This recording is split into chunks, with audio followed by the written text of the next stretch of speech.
Hey all, Randy Flickinger here with another message. Today I wanted to talk again out of my book, Renew Your Mind. I encourage you to find it on Amazon. Something good.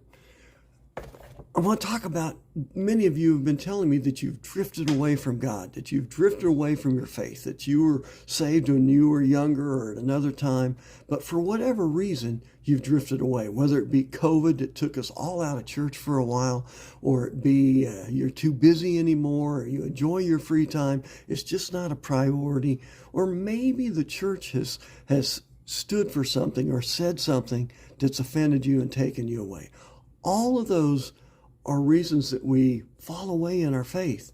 And yet, God doesn't want that. He misses you. He wants you to be a part of His flock. You know, in Luke 15th chapter, verses 3 through 7. Let me read this to you here real quick. Then Jesus told them this parable. Suppose one of you has 100 sheep and loses one of them. Doesn't he leave the 99 in the open country and go after the lost sheep until he finds it?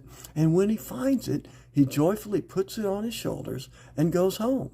Then he calls his friends and neighbors together and says, "Rejoice with me.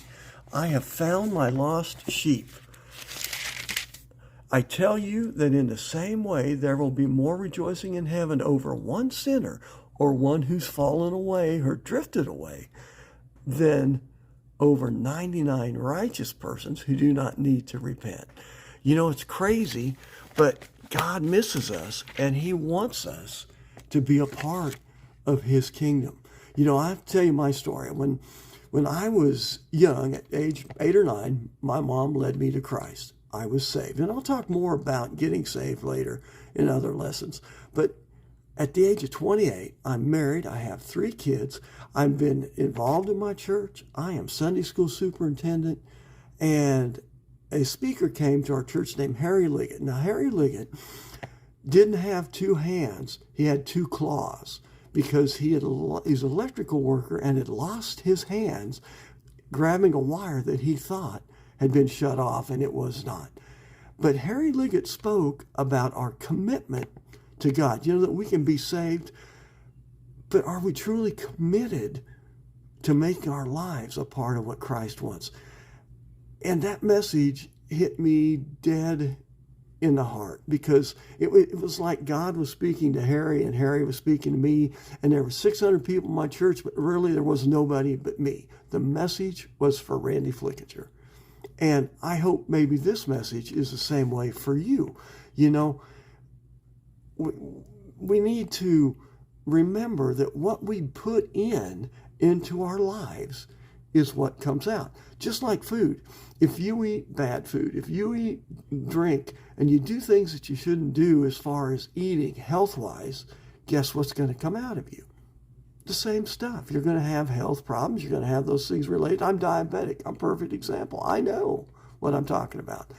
In the world, it's the same thing.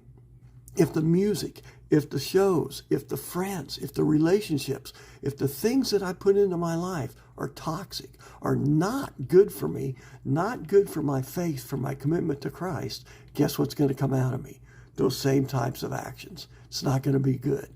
And Jesus is telling us that. I need you in with me so that you do good in the world.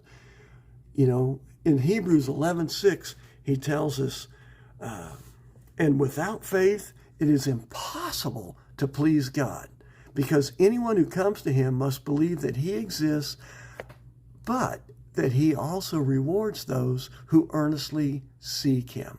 God will not settle for a mere acknowledgement of His existence. That doesn't do us any good. He will tell you, yeah, Satan knows I exist. But the point he's trying to make is he wants us to find our faith to lead to a personal, dynamic relationship with Him. But it will take a true commitment to Him on our part. Are we living our lives with that commitment? If you've drifted away, I encourage you to take this message. Maybe God's speaking to your heart right now that this message is just like the one Harry Lee gave me. It could be heard by all kinds of people, but it was meant for me.